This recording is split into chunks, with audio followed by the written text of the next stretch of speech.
Perang tak selalu dimulai dengan senjata, tapi selalu berakhir dengan luka. Ketika Israel dan Iran saling ancam, dunia gemetar. Tapi bagaimana seharusnya umat Islam bersikap? Di tengah kabut propaganda, dua suara hadir, Ustadz Felix dengan ketegasan ideologisnya, dan Buya Yahya dengan hikmah ulamanya. Mari kita kupas dengan jernih. Oke, baik. Aku kasih tahu dulu secara singkat perbedaan kaum muslimin itu ada 3. Yang pertama adalah perbedaan fikih. Perbedaan fikih, Bapak Ibu sudah sering lihat di Indonesia kan ya, perbedaan fikih. Contoh misalnya kayak terawih. Terawih ada yang 11 rakaat, ada yang 23 rakaat. Itu perbedaan fikih dan itu biasa. Dan insya Allah para guru-guru yang hadir di sini itu semuanya mengajarkan bahwasanya kalau berbeda secara fikih itu biasa dan normal. Paham ya? Itu yang pertama. Yang kedua adalah perbedaan politik. Nah, perbedaan politik ini tentang siapa yang memimpin setelah Rasulullah. Awalnya itu. Maka dari perbedaan politik ini muncul Sunni dan Syiah. Dalam cerita ini masih aman. Kalau perbedaannya cuma perbedaan politik. Karena di zaman Rasulullah ada yang berkata bahwa pemimpin itu harus muncul dari keturunan Nabi. Ada yang berkata tidak perlu keturunan Nabi. Nah itu masih aman.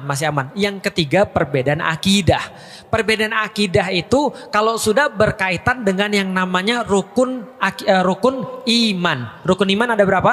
6. Salah satunya beriman pada Allah, pada Rasul, kitab-kitabnya dan segala macamnya. Nah, di antara orang-orang Syiah ada yang berbeda secara akidah memang. Contohnya apa? Mereka bilang Al-Quran belum lengkap. Nah kalau itu sudah terjadi berarti sudah secara akidah beda. Karena kitabnya udah beda. Paham maksudnya ya sampai di sini ya. Tapi kalau cuma kepemimpinan doang itu mungkin oke. Tapi kalau misalnya sudah ada kitab yang baru berarti berbeda akidah. Atau mengatakan misalnya Nabi Muhammad bukan Nabi yang terakhir. Itu juga beda secara akidah. Bisa difahami sampai di detik ini ya. Nah artinya kalau ada perbedaan-perbedaan itu bagaimana cara kita menyikapinya? Oke sekarang aku mau nanya. Andaikan Amerika jadi nyerang Israel, kita bagaimana terus kemudian sikap kita? Sikap kita kalau Amerika nyerang Israel, ya baguslah. Lah kenapa bagus? Ya sama kayak kita ngelihat ada aktivis-aktivis yang bukan muslim lantas mau bantu Palestina. Bisa difahami ya? Karena yang kita dalilnya apa Ustaz? Oke, gulibatir rum fi atnal ard wa hum mim ba'di ghalabihim sayakhlibun fi bid'i sinin. Ketika kaum muslimin lagi disiksa sama orang-orang kafir Quraisy, maka waktu itu turun ayat Allah berkaitan dengan apa yang terjadi di dunia. Apa yang terjadi di dunia? Bayangin Arab di tengah-tengah, sebelah kanannya ada Persia, sebelah kirinya ada Romawi. Romawi sama Persia ini dua negara besar di dunia pada saat itu. Perang mereka. Ketika perang, maka orang-orang kafir Quraisy berkata, Romawi pasti kalah. Terus dia nunjuk muslim, kayak lu pada semuanya tuh. Lu semuanya kan pada percaya bahwa ada kitab yang turun dari langit, ada malaikat, ada agama yang datang dari Tuhan nih kepada kalian. Romawi juga gitu, mati itu semua Romawi, kalah sama Persia. Paham maksudnya? Di titik ini, orang-orang kafir Quraisy menyamakan mereka dengan Persia dan umat muslim dengan Romawi. Maka ketika ditanyakan pada Rasulullah Sallallahu Alaihi Wasallam, maka Rasul menjawab ketika turun ayat gulibatir rum, akan dikalahkan orang-orang Romawi fi atnal ard, di tempat yang paling rendah. Wa hum mim ba'di ghalabihim sayakhlibun fi bid'i sinin, dan setelah mereka kalah akan menang kembali dalam waktu dekat. Berarti yang menang siapa? Romawi. Di dalam Al-Quran dikatakan, dan hari itu bergembiralah orang-orang muslim. Pertanyaannya, kenapa orang muslim gembira? Karena Romawi menang? Bukan. Orang muslim gembira karena mereka membuktikan kafir Quraisy salah. Paham sampai di sini? Artinya mereka bukan memihak salah satu, tapi mereka melihat kepentingan mereka kayak apa. Paham sampai di sini ya? Oke, Iran. Iran sudah jelas-jelas menyampaikan mereka adalah negara yang punya keyakinan Syiah 12 imam. Syiah 12 imam itu berarti meyakini ada imam dalam tanda kutip yang melanjutkan Rasulullah dan dia maksum. Jelas ya? Dan itu bukan akidah kita. Jelas ya? Jadi ya udah pandangan kita sama seperti pandangan ketika ada orang-orang yang misalnya bukan muslim lalu kemudian bantu Baitul Maqdis. Ya udah kita ngeliat kayak gitu aja. Kalau andai kan dia bisa membuat repot musuh kita nih, yang Israel ini. Israel ini kan udah nyata-nyata mengganggu dan menghabisi orang-orang di Gaza nih. Lah kalau mereka berdua terus kemudian sibuk, ya bagus. Oke, bisa difahami ya. Oke, berikutnya. Ustadz, tapi ini bisa ekskalasinya bagi penduduk dunia. Tentu saja. Dan itu kan yang diinginkan oleh Israel. Coba lihat baik-baik ya. Ini mungkin agak mumet, tapi mohon maaf ya kalau mumet ya. Nggak apa-apa didengerin aja dulu, nanti lama-lama juga paham. Kalau nggak paham ya nggak apa-apa juga sih. Jadi gini ya. Namanya Amerika, itu dia punya tugas. Apa tugasnya? Ngendaliin seluruh dunia agar sesuai dengan keinginan dia. Paham sampai di sini? Maka dulu kalau ibu-ibu pernah dengar perang Vietnam, siapa yang lahir tahun 40? Ada nggak? Gak ada ya. Tahun 55 sampai 75 itu ada perang Vietnam namanya. Nah, perang Vietnam itu penyebabnya apa? Sederhana, Amerika nggak mau Vietnam jadi komunis. Maka dia serang Vietnam supaya Vietnam nggak jadi komunis. Sederhana itu. Jadi artinya adalah apa? Penyebabnya lebih ringan daripada kasus Gaza yang sekarang. Gitu maksudnya. Oke. Berarti Amerika pengen semua sesuai dengan dia. Sekarang aku mau nanya, kalau Amerika punya musuh yang nggak mau sesuai dengan Amerika, siapa kira-kira? Siapa kira-kira? Iran? Bukan. Siapa yang nggak mau sesuai sama Amerika? Rusia. Maka Rusia sama Cina bestie nih.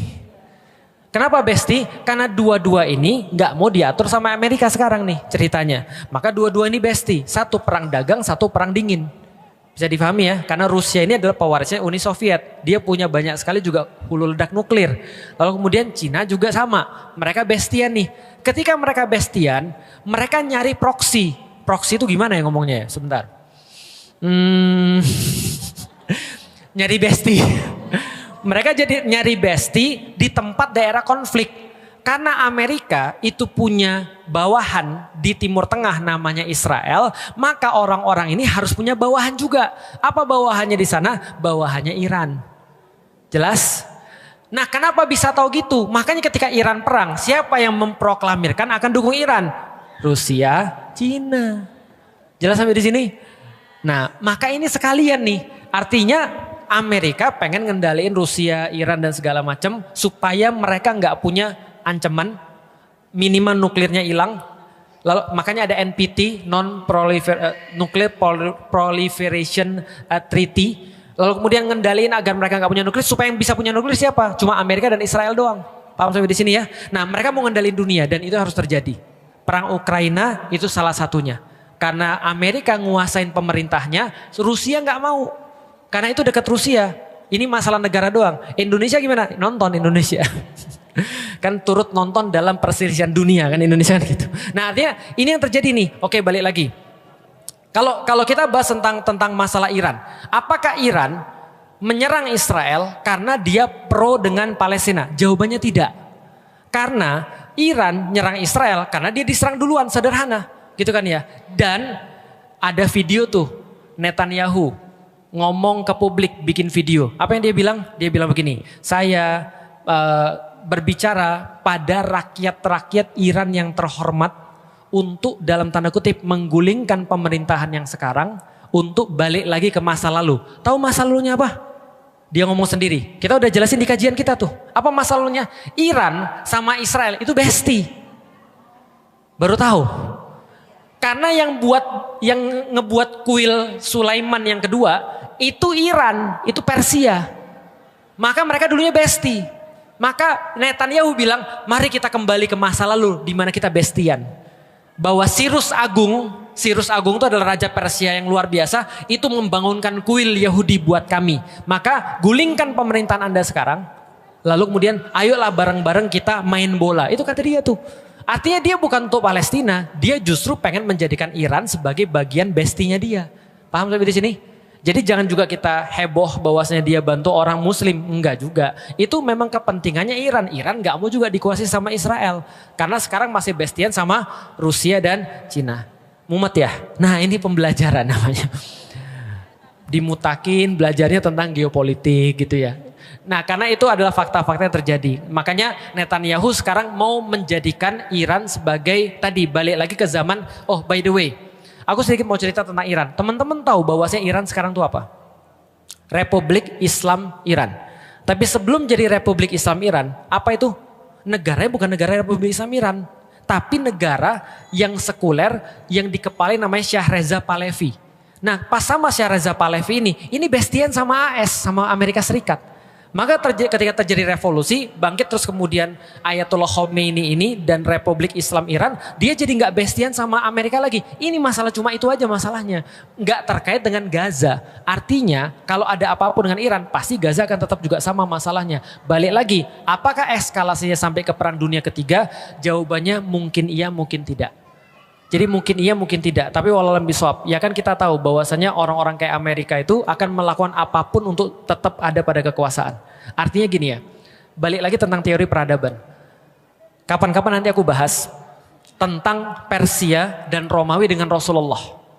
Itu nanti teman-teman akan ngerti bahwasanya Rasulullah itu benar-benar ngambil beban peradaban dari Persia dan Romawi. Artinya kalau sekarang kita lihat Amerika ini sekarang mau hancur dari dalam. Karena orang-orang di dalam juga pada protes tentang Amerika. Tapi kalau pertanyaannya, Amerika hancur, siapa yang nanti ngambil beban peradaban? Jangan sampai yang ngambil bukan orang muslim. Makanya sekarang kita harus nyiapin diri untuk ngambil beban peradaban itu. Walaupun sulit, ya pelan-pelan. Atau itu perbedaan urusan keyakinan ini berbeda. Hari ini bukan waktunya kita bicara itu. Dan kita sudah terlambat. Bersama-sama meyakini bahwasanya Israel adalah musuh kita bersama. Dan dia telah menodai kemanusiaan. Bukan sekedar urusan agama. Sehingga siapapun yang ingin membela Palestina hari ini, maka tentu harus kita dukung bersama. Sekarang dukungan keluar bukan dari orang yang mengaku Islam saja. Di luar Islam pun banyak dukungan untuk orang Palestina. Yang jelas kita ingin memberikan pelajaran kepada dunia. Biarpun dimulai dari niat kita dan kemampuan kita semampu kita. Untuk memberitahu orang-orang zalim seperti orang-orang yang ada di Israel. Orang Israel itu adalah harus dihentikan. Sudah cukup sampai di sini. Apakah nanti muncul orang dari Iran? Atau nanti muncul dari Inggris? Atau mungkin dari Cina, selagi untuk menghancurkan kezaliman kepada kemanusiaan, mereka adalah pejuang dunia. Seperti itu. Jadi jangan sampai gara-gara berbeda keyakinan lalu menjadi kita tidak tahu bahwa ada musuh bersama yang membahayakan dunia. Itu yang dihancurkan oleh kisah-kisah Palestina ini bukan sekedar. Ini bukan urusan agama, sudah kemanusiaan sudah. Dahsyat kejahatan kepada kemanusiaan. Makanya sebaliknya aneh sekali. Sekarang orang berbondong-bondong membela. Bukan orang Islam saja dan mereka orang punya nurani itu. Mereka bukan atas dasar keimanan, nurani. Ini bukan masalah keimanan lagi, nurani, batin manusia hidup hatinya. Ini terlepas dari urusan agama. Biarpun di sana ada unsur agama ada. Tapi terlepas dari itu bahwasanya hati, batin, nurani. Makanya hari ini kalau ada orang tidak pernah sedih dengan kasus Palestina, tidak pernah tergerak untuk membantu Palestina. Bahkan mungkin ada action juga, malah gayanya membela yang musuh Palestina. Nah, ini kan aneh sekali. Hatinya di mana? Bahkan guyonan di saat berbicara tentang Palestina dan seterusnya. Palestina harus kita bantu, kita tolong. Dimulai dari panjatan doa dengan harta kita, dengan upaya apa yang bisa kita mampu. Nah. Jadi bersama-sama kita, dalam kebersamaan kita membela Palestina, tentu nanti mau tidak mau kita akan bertemu dengan orang-orang yang beda agama dengan kita. Karena apa? Urusan kita adalah urusan kemanusiaan. Kalau seandainya kita tidak menginginkan ada negeri yang diganggu oleh negeri lain. Anggap saja misalnya nanti kok tiba-tiba, misalnya Cina, kok tiba-tiba diserang dengan zalim oleh tidak tahu satu negeri mana, satu bangsa mana. Ya kita harus bela juga. Britania Inggris misalnya apa? Tiba-tiba diserang dengan zalim, kita nggak boleh diam itu. Itu adalah batin kita. Apalagi kita seorang iman, manusia, seorang manusia saja mengerti itu. Apalagi orang yang beriman mengaku dia berasyhadu an la ilaha illallah asyhadu anna Muhammadur Rasulullah. Yang aneh hari ini adalah ada orang justru merendahkan orang yang ingin membela Palestina, bahkan jadi bahan guyonan, tidak tahu. Subhanallah, hati-hati. Orang-orang begitu adalah orang yang tidak punya perasaan. Akankah dia Anda izinkan hidup bersama Anda, bersama keluarga Anda, bersama lingkungan Anda? Hatinya mati. Berita sejelas ini, biarpun berita itu adalah juga tidak semuanya nyampe kepada kita. Bisa jadi kalau kita mendengar secara utuh, secara sempurna, lebih dahsyat lagi. Itu adalah berita yang benar tentang Palestina, pembantaian Palestina, kezaliman pada Palestina. Seperti itu. Makanya mengherankan adalah mereka-mereka yang subhanallah atas nama Islam kadang-kadang mengaku Islam, malah guyonan, naudzubillah, subhanallah. Bahkan Anda ini kalau simpati dengan orang begitu, Anda ini bermasalah. Simpati dengan orang yang menjadikan Palestina bahan ejaan. Atau tidak menganggap di situ ada pelanggaran, bahkan jadi bahan guyonan. Anda itu tidak merasa risih dengan orang-orang semacam itu, bermasalah kok dalam diri Anda. Masa bagaimana Anda melihat orang yang tertawa di balik musibah, kok Anda masih tenang-tenang saja? Loh, Anda ini siapa? Saya tidak bicara tentang mereka yang tidak punya hati nurani itu. Saya bicara pada Anda yang selama ini punya hati, mengaku punya hati nurani. Apa perasaan Anda mendengar Palestina semacam ini? Tanyakan diri Anda sendiri. Adapun nanti jika ada berakidah firqah Islamiyah, bahkan agama-agama lain mendukung, ya itu sama-sama, itu tugas bersama untuk membebaskan kezaliman kepada kemanusiaan di Palestina. Ini tugas bersama, dan itu tugasnya manusia yang merasa diri adalah manusia yang punya nurani, punya batin. Baru nanti bedanya kalau seorang muslim punya tingkatan lagi, di samping karena ada urusan batin, nurani, kemanusiaan, ada. Kita adalah manusia karena Allah, kita orang beriman karena Allah Subhanahu wa taala. Ini karena Allah Subhanahu wa taala, tentunya lebih dahsyat lagi. Jadi keimanan kita justru untuk menuntut kita untuk membela Palestina semampu kita, sedahsyat, sekuat-kuatnya, sebanyak-banyaknya, sebesar-besarnya, seperti itu. Jadi siapapun yang hari ini punya jasa untuk kemanusiaan di Palestina, maka tidak boleh kita tidak mendukungnya. Kita harus bersama-sama untuk menghentikan kezaliman di Palestina. Selesai sampai di sini. Di balik bom dan roket, ada umat yang menderita. Bukan soal berpihak buta, tapi menyikapi dengan akal dan iman. Antara narasi perjuangan dan seruan damai, satu hal yang pasti, Muslim sejati tak boleh bisu saat kezaliman terjadi. Jadilah bagian dari yang sadar, bukan yang hanya ikut arus.